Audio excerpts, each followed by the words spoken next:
So I've gone on a huge book binge. That's good. Actually, I haven't been on it in a while, but I did.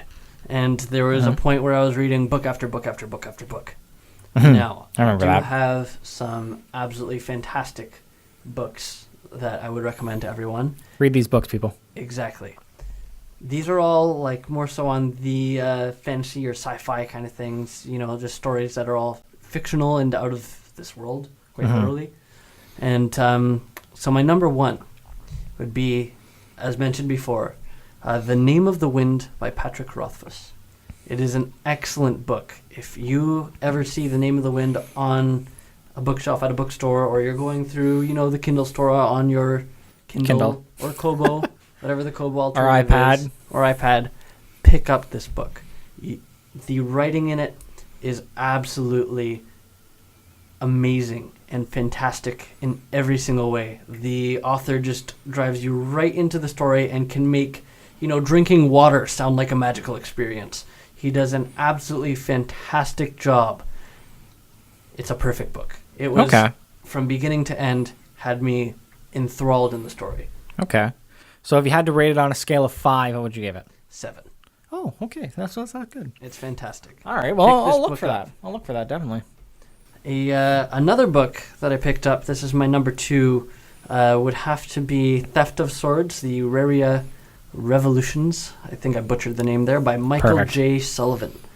Those books, I read the entire series and the prequel, and they were absolutely fantastic. His characters are really well written. It's not as tough of a read or as, engaging as The Name of the Wind, but it is a fantastic series nevertheless, and I find that it will pull the audience in. If you like something with dragons and giant swords and fighting and thieves, this is the book for you. It's all about these two thieves who get wrapped up in this giant conspiracy that they never expected to end up in. All right. And it's fantastic.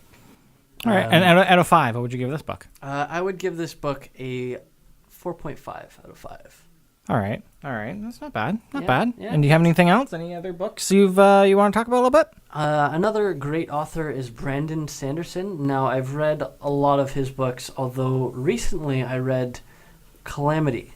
It is part of the Reckoners series that he's written, and honestly, I was quite disappointed. Really? I expected more from the story. Okay. There was, not...